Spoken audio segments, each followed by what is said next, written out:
Well, hey folks, how are you? Good to see you here around the campfire. This is Clay Steele, and well, it's just good to get out here. I mean, Easter was last week, and we got to see family and got to be around some friends that I haven't seen in a couple of months, and boy, it was really good. Really good time. I hope you had the same thing. And tonight, well, here we are again, around our campfire and getting ready to tell some stories. Now, I want to tell you some more of the story about the Coyote, that outlaw that keeps getting himself in trouble and squeaking out past the end. Well, we're up to part 10, which is chapters 32 through 34. And this is the book The Coyote by James Roberts. And let's start with chapter 32. Get seated and get around that fire and listen up, folks. The compass fails. In the alley behind the building fronting on the main street, Rathburn paused in indecision while he shoved his gun into the holster on his thigh. Now, he had known by the look in Gomez's eye that he was going to throw a knife. Instinct had caused him to watch that Mexican's right hand, and in the instant when Gomez had secured that knife from his hat and snapped back his hand for the throw, Rathburn had drawn and fired on him. He knew well the dexterity of a man of Gomez's stamp with a knife. The gun route was the only chance to protect his life. But Rathburn realized, too, that he had shot to kill. He had been incensed by Gomez's subtle insinuations, maddened by the way he leered when he spoke Laura Mallory's name. He had virtually been driven to it. Even now, he could not see how he could have avoided it. Securing his horse, Rathburn rode swiftly around a back street to a small barn on the edge of the desert. He ordered his mount watered and fed. He had known the man who owned this barn, but the individual who attended to his horse was a new one. He sat in the little front office, which also served as the quarters of the night man, while his horse was being looked after. He hadn't removed his saddle. Rathburn's thoughts dwelled on what Gomez had said. There was no question but that outlaw had taken liberties in saying what he did, but there was more than a glimmer of truth in his statements. Rathburn had seen the man leaving Laura Mallory on the porch of the Mallory ranch house. She had mentioned a man named Doane as having brought word that he, Rathburn, was back in the country and in more trouble. And now Gomez had identified his visitor as Doane, the man who had been calling on Laura Mallory regularly. Rathburn's brow wrinkled at the thought, but why not? What hold had he upon her? It certainly wasn't within his rights to resent the fact that another man had found that girl attractive. But to his increasing torment, he found that he did resent it. He just couldn't help it. Suddenly, he remembered that Gomez had said Egan was paying a call on Doane. Now, what could Egan have to do with Doane which would warrant him visiting him early in the morning? Now, Rathburn had recalled that Gomez had intimated that Doane liked to play cards. Well, was the man then a professional gambler? But no, Gomez had said he did not play well. Rathburn trying to recollect where he'd seen this man Doane before. The blond face and the mustache was vaguely familiar. Again, he strove to place the man without result. He shrugged his shoulders, drew out his gun, and replaced the empty cartridge with a fresh one. He dropped that weapon back into his holster and went outside to see about his horse. The dun still was feeding. Rathburn contented himself with looking over his saddle and readjusting the small slicker pack on its rear. Then he paced the length of the barn, frowning in a thoughtful mood. There was only one thing he was reasonably sure of. No one around the town knew that he was the outlaw known as the Coyote. He had not seen anybody he knew except the sheriff, and that official was safely out of the way for the present. Now, Gomez had mentioned his name when they had first met, but he had not been heard save by Rathburn. Therefore, if they were looking for the man who had shot down Gomez, they were merely looking for a man measuring up to his description. and Rathburn doubted if anything would be done until the authorities had been notified. Visitors to the sheriff's office would find Long out and would assume that he had not returned from the chase in the hills. It might be another hour before the sheriff's predicament was discovered. And in that hour, Rathburn caught himself up with another shrug. He was falling a prey to his former hopeless trend of thought. Resentment was swelling within him again, and he struggled to put it down. Perhaps it'd be safer to yield to the inclination to take a chance on the courts. It was after 9 o'clock when he rode out of the barn. He proceeded straight towards the main street of the town. He was struggling with a half-formed resolve, summoning courage by shutting out all recollections save that of Laura Mallory's apparently earnest remarks about that inner compass. Reaching the main street, he started to turn the corner at the bank building when he suddenly checked his horse and stared at two people walking up the opposite side of the street. Rathburn recognized the girl immediately. She was Laura Mallory. A moment later, he caught a glimpse of the man's face as he half turned toward Rathburn, laughing. He had taken Laura's arm. It was Doane. The realization that Laura had come to town and was in the company of Doane stunned Rathburn. More than anything else, it had the effect of convincing him that Gomez had been right when he had hinted that Doane was successful in love. Hadn't she told him to take his gun when Egan had been waiting for him? Had she thought perhaps that there would be gunplay and that Egan might emerge the victor, thus assuring her that he, Rathburn, would bother her no more? Rathburn's eyes narrowed. His face froze as he watched Laura and Doane out of sight up the street. He knew now why he had had to come back. There was nothing left. Nothing but his dreams, his sinister reputation, and his gun. He looked about in a different way from that in which he had first surveyed the street and now showing life. His gaze encountered the bank building. The door was open. The bank doubtless opened at 9 o'clock. He remembered that this was so. A second of indecision. Then he moved in front of the bank. He dismounted, flung the reins over the Dun's head, and entered briskly. Two men were behind the screens of the two cages. Rathburn approached a window and nodded to the man behind it. Then his gun leaped into his hand, and he covered the pair. Reach high and hard, he commanded, and quick. The men in the cages hesitated, but the look in Rathburn's eyes convinced them. They raised their hands over their heads. Rathburn leaped to the ledge outside the window and climbed nimbly over the wire network of the cage. Then he dropped down to the floor inside. Chapter 33, Fast Work. Quickly and methodically, Rathburn went about his work. His face was drawn and pale, and his eyes glittered with a deadly earnestness which was not lost upon the two men. They obeyed his orders without a question. The very boldness of his intrepid undertaking just must have convinced them that here was no common bandit. He herded them back towards the vault at the point of his gun. Then he ordered them into the vault. Now then, he said crisply, you know what I'm after. Trot it out. One of the men, evidently an assistant cashier or head teller, who was in charge there, opened a compartment on the inner safe and pulled out a drawer. Rathburn could see the package of bills. He looked quickly about and saw a pile of empty coin sacks on a shelf. Fill up 2 of them large sacks, he instructed the other man. The clerk hastened to carry out his orders and jam package after package of bills into one of the largest of the coin sacks. Both men were white-faced and frightened. They did not try to delay the proceedings. Rathburn looked dangerous, and what was more sinister, he went about his nefarious business in a cool, calm, confident manner.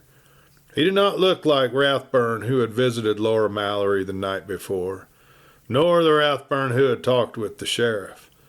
In this critical moment, he was in look, mood, and gesture the Coyote at his worst, worthy of all the terrible things that had been whispered about him. It may be that the bank employees suspected as much, and it may be that they didn't believe it would be possible for the outlaw to make his getaway in broad daylight. And it was certain that they stood in mighty fear of him. They cowered back, pale and shaken, as he calmly took that sack, heavy with its weight of banknotes of healthy denomination, and stepped to the entrance to the big vault.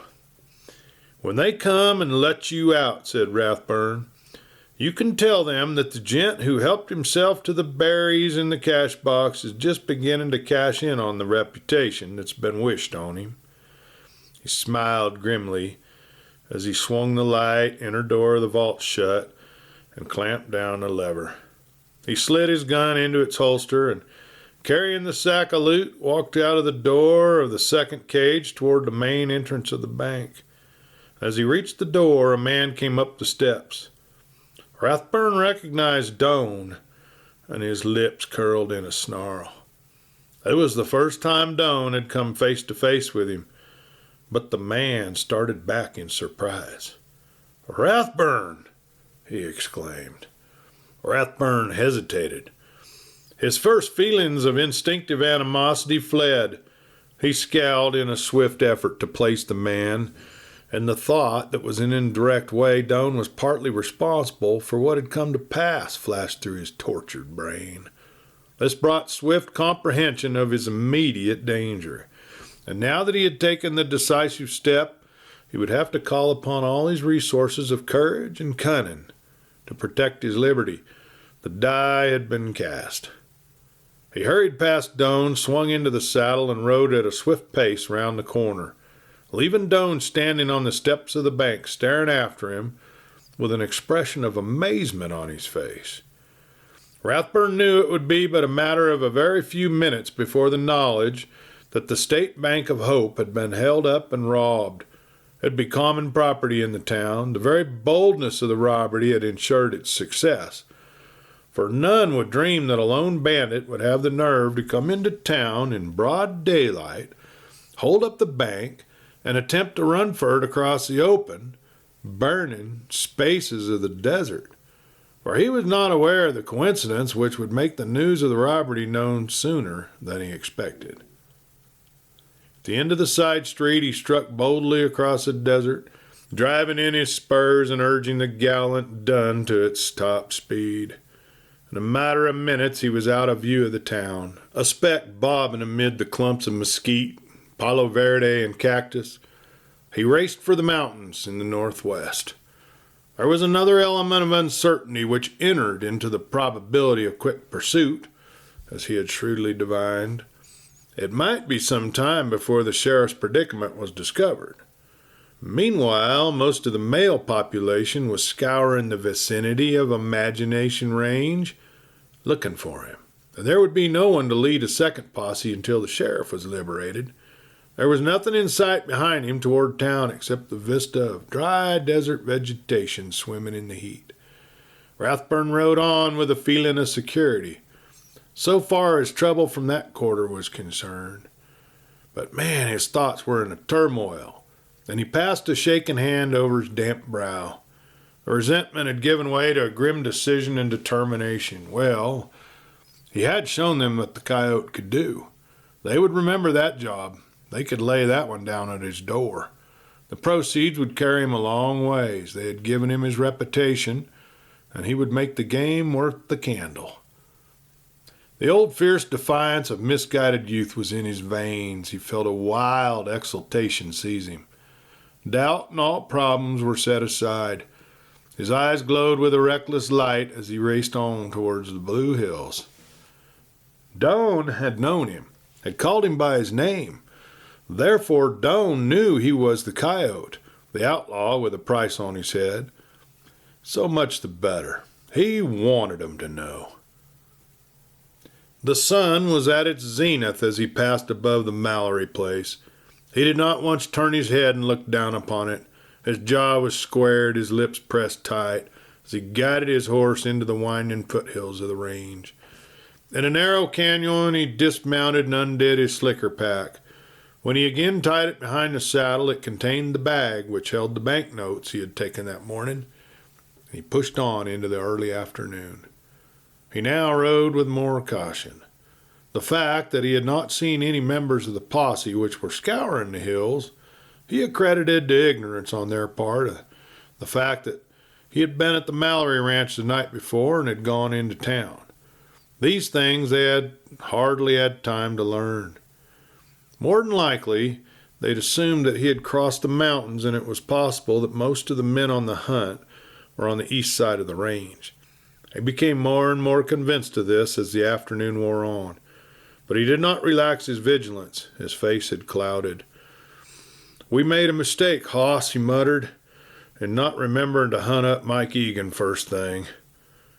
In the quick moves following his sudden momentous decision, he had forgotten Egan.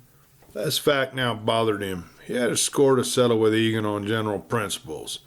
Now, this did not mean that he necessarily would have to shoot him down, but he wanted Egan to hear straight out what he thought of him. Might be a long time before he could gratify that desire after the events of this day. Slowly he proceeded, not once venturing upon a high spot until he had investigated by crawling to a vantage point on his hands and his knees. It was sundown when he saw the first riders. Two of them were farther down the slopes to the west, and several more were far out to east. It is true that Long had thrown a cordon down this section of the mountains which he had been seen to enter the day before. It is true that when Long had thrown down a cordon about the section of the mountains which he had seen to enter the day before. However, Rathburn's knowledge of the range and the secrets of the mountain trails gave him a distinct advantage over the inexperienced members of the posse. True, there were deputies and then some others who were experienced, but, well, they were in the minority. Now, Rathburn realized that the sheriff must have been released some hours before, and that his escapade of the morning would stimulate the manhunt. The rewards would be increased, and every single able-bodied man in Hope would doubtless join in on the scramble for the reward money. He was satisfied that Sheriff Long's order would be to shoot on sight. On the very crest of the range he paused in the shelter of the rocks. There still was a fair chance to him to get away clean to the east. The sheriff had had not time to get more men over there, and by making a break into the southeast and then cutting straight to the east, there was a pretty good possibility that he would succeed in circling around the posse and therefore effect his escape. But something was drawing him to Joe Price. He did not quite understand that it was his desire to confide in and confess to his friend what had actuated his choice of moral trails. But the yearning was there. He was yielding into it. He conjectured shrewdly that Long might not dream that he would have the temerity again to enter the very district where he was being sought. It was his belief that the best place to hide from a posse was in the middle of it. It was his confidence, almost as much as his skill in trailing, which enabled him to gain a point above Joe Price's cabin in the early twilight. He waited patiently until the curtain of night had fallen, and the stars had replaced the fading banners of sunset, before he slipped down a steep slope and walked his horse into the canyon below the old miner's abode. Chapter 34. The Compass Wavers. Joe Price regarded Rathburn with a curious look in his eyes when he beheld him in the doorway of his cabin.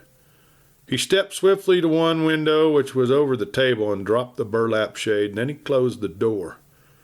"So they've been here?" asked Rathburn. "What else could you expect?" replied Price testily. "They're combing these hills for you." He looked at Rathburn keenly, but Rathburn only smiled. "Well, that's not news to me," he said quietly. "I've percolated through their lines twice." "Stay here," said Price, "and I'll look after your horse. Or were you hiding up all day?" "No such luck," answered grimly. The old man looked at him curiously, then went out the door, closing it carefully after him. Rathburn found cold food, put it on the table, and sat down to eat. When Joe Price returned, he was already finished. The old miner sat down in a chair opposite Rathburn. "Now, out with it," he said. "Something has happened. I can see it in the way you look and act.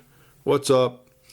Rathburn carefully rolled a brown paper cigarette, snapped a match into flame, and lit it before he replied. He was half smiling when he did.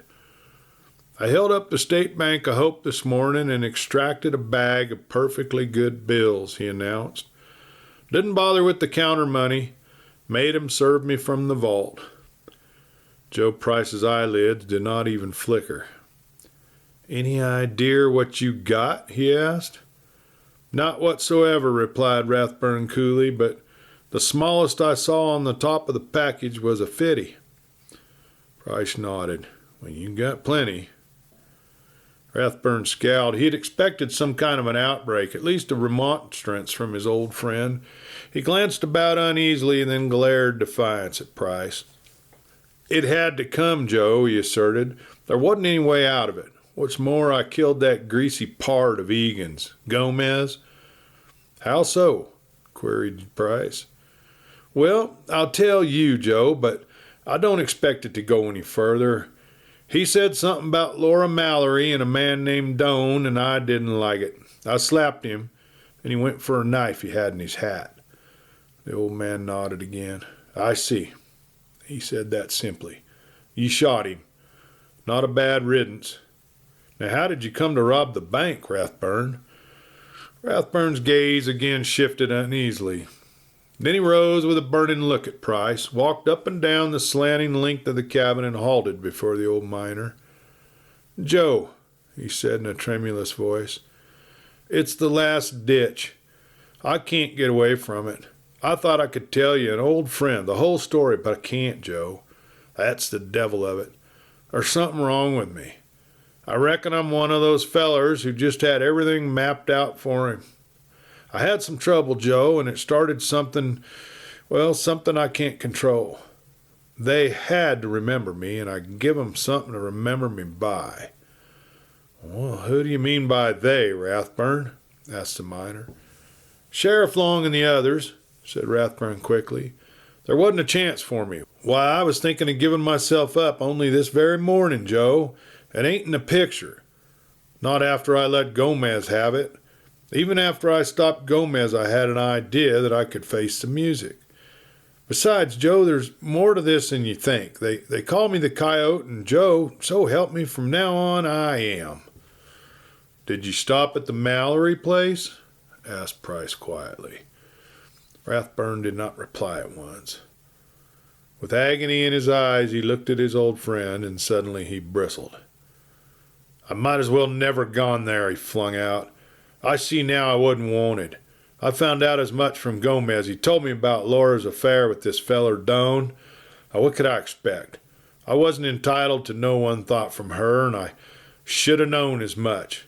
I'm just a plain fool, and a worse one now than I was before." Joe Price's faded blue eyes glowed with comprehension. "So you thought Laura had put you off, so you give in and you robbed the bank, Rathburn, and just naturally made a mess of things when you had a chance?" said the old man stoutly. "Well, that ain't acting with a lick of sense. You wasn't getting square with anybody, and you wasn't doing that girl right by taking the word of Gomez. Well, I saw the two of 'em, her and Doane, in Hope this morning, walking down the street arm in arm laughing." "Probably over me," Rathburn replied bitterly. "I've got eyes, and I can put two and two together. I'm only the Coyote with her, and I'll be the Coyote." "She took my gun and then gave it back when Mike Egan showed up, thinking maybe there'd be gunplay, and I'd get mine." "Now you shut up," shrilled Price. "I reckon you've lost all the brains you ever did have. Do you think Laura would keep your gun knowing there might be trouble, and you wouldn't have any way to protect yourself? Don't you suppose she knows you're as fast as Egan? She's no fool, if you are. But if you've got to stay the fool, you better be lighting out with your winnings, and you're not taking the bank's money either." "And what do you mean by that?" scowled Rathburn, who'd been thoughtful while his friend was speaking. "I had money in that bank, Rathburn, and so did Mallory, and, well, there's a lot more of us." "I'll give you back your money," Rathburn growled. Anyway, they're protected by insurance, and the insurance people can hunt me till doomsday, I guess." He was cooling off rapidly. "Maybe they are," said Price, "and maybe they ain't. But it ain't going to help you none the way you're going to feel about it later, no matter who loses it." Rathburn was pacing the room and frowning. Twice he started to speak, but the words failed to come. Then he put a question. "Who is this man Doane? He knew me, for I met him when I was coming out the bank, and he called me by name." "Well, Doane is a cashier of the bank down at Hope. He was likely just coming to work when you met him." Rathburn stared at him with an incredulous expression. "You're sure?" But even as he put the question, Rathburn placed his man. "I'm dead certain on it," declared Price. Rathburn sat down heavily and took his hat in his hand. "Well, that makes it different," he said dully, as if to himself. "Maybe she's stuck on him for his money, and maybe she's stuck on him because he's a good guy. Maybe this thing would hurt him." "Oh, I don't think they'd blame him," said Price, a note of consolation in his voice. "And he probably wouldn't lose nothing. But she might think, well, it might be that she—" Rathburn swung his hat to his head and rose. He walked towards the door, but Joe Price got in his way. "Where are you going?" "Going to the Mallory Ranch." "You can't get there," said Price hoarsely, pushing him back. "I've got to get there," answered Rathburn grimly, pushing the old man aside. "I must see Laura." "You got here just by luck," Price pointed out, "and there's more men in by now. Maybe they know you're here. But wait till I get your horse. He's hid." "Get him," Rathburn commanded. After a moment's hesitation, Price went out the door, and he returned almost instantly. He walked to the table and blew out the light.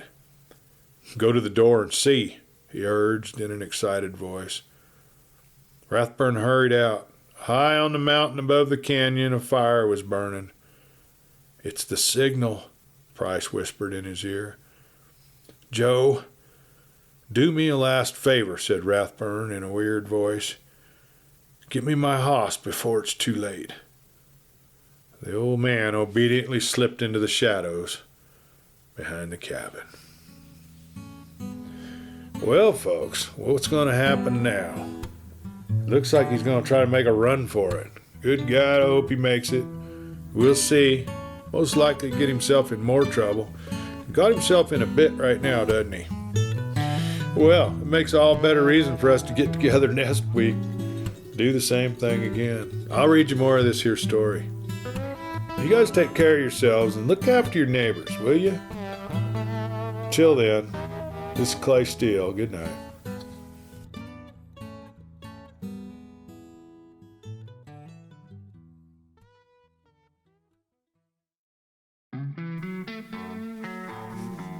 Hey folks, Clay Steele here. You know, I spend a lot of time outdoors around this here campfire. If you're like me, you get downright annoyed by all those pesky mosquitoes buzzing around. They're just looking for a free meal. Nothing ruins a good night under the stars faster than slapping and scratching at bites. And that's why I keep the bee itch stop. I keep it handy. One swipe and that itch is gone. No more burning, no more scratching, just good old relief. Made right here in Nevada with all natural ingredients. It's safe for the whole family. So if you're tired of being a mosquito buffet, do yourself a favor and get you some bee itch stop today. And this is Clay Steele. Watch out for them bugs.